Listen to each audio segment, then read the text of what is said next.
Le crop dans le capteur, c'est cette possibilité, ou même pire, cette obligation de n'utiliser qu'une plus petite partie du capteur de ton boîtier. Soit tu le choisis volontairement, car c'est une option qui est présente dans ton boîtier, ou alors on va te l'imposer, car ton boîtier, et pour certains modes, va venir cropper dans le capteur. Dans les deux cas, ce qui est important, c'est de connaître l'impact que ça va avoir sur ton image. Est-ce que ça va venir la dégrader, l'améliorer, ou tout simplement ne rien changer?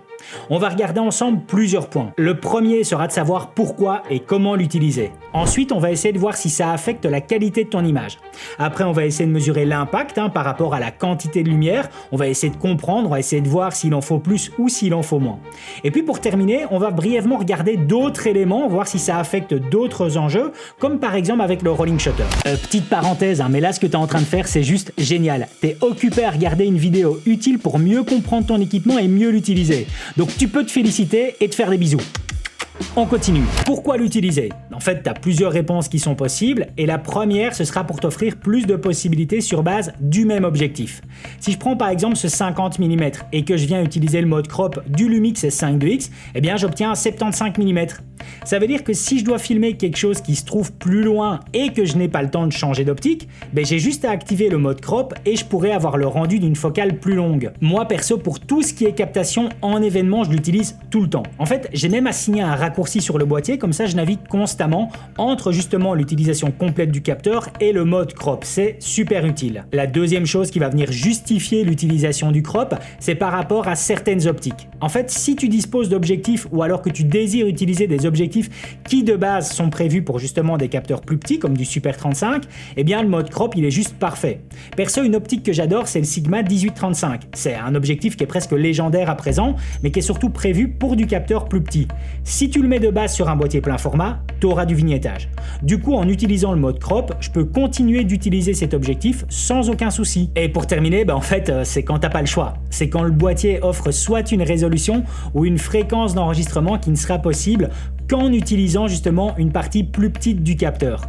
Par exemple, ici sur le S5 II X, si je veux filmer en 4K 60 images secondes, j'ai pas le choix. Le boîtier m'impose un crop. Dans tous les cas, il y aurait une question commune. Est-ce que je vais perdre en qualité? Est-ce que mon image sera moins nette, moins détaillée?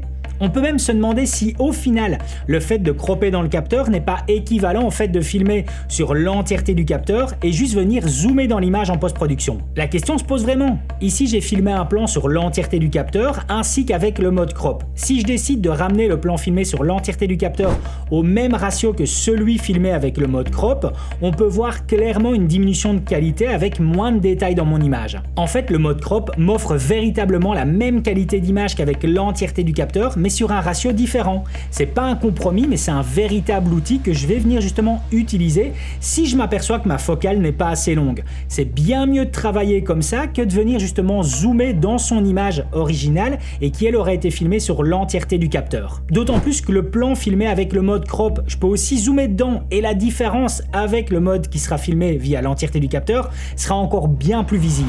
Donc ok, c'est bon pour la qualité, mais est-ce que cela a un impact sur la quantité de lumière dont j'ai besoin pour exposer mon image? De nouveau, c'est légitime en fait de se poser ce genre de questions et pour y répondre, je vais venir utiliser mon outil de mesure qui est justement pour la lumière et qui est intégré dans le S5 II X pour savoir si la quantité de luminosité doit être différente entre l'utilisation complète du capteur et le mode crop. Et l'outil de mesure, il me dit qu'il lit exactement le même niveau d'exposition et qu'il n'a pas besoin de plus de lumière. Que ce soit sur l'entièreté du capteur ou le mode crop, tu n'auras pas besoin de plus de lumière. Du coup, maintenant, je vais basculer sur mon dernier test avec le rolling shutter. De base, le rolling shutter du S5 II X, il est juste normal. C'est pas le plus rapide, mais c'est pas le plus mauvais non plus. Il est juste normal. Mais par contre, si je viens utiliser une plus petite surface du capteur avec le mode crop, logiquement, le temps de lecture entre les deux extrémités sera plus rapide et donc j'aurai un rolling shutter plus rapide. On va tester. À gauche, on peut voir l'effet du rolling shutter sur l'entièreté du capteur et à droite, on voit qu'il y en a une amélioration avec justement le mode crop. Du coup, ça veut dire que si on doit filmer justement un projet à main levée et qui bouge dans tous les sens, par exemple du domaine sportif, on aura bien plus d'efficacité en filmant avec le mode crop que sur l'entièreté du capteur. En fait, le crop dans le capteur, c'est souvent un sujet qui fait débat et surtout par rapport au boîtier plein format. Quand une marque sort un boîtier qui impose par moment un crop, ça finit toujours toujours par gueuler dans les commentaires, alors que la première chose à faire, c'est de le tester et de voir les autres éléments que ça implique.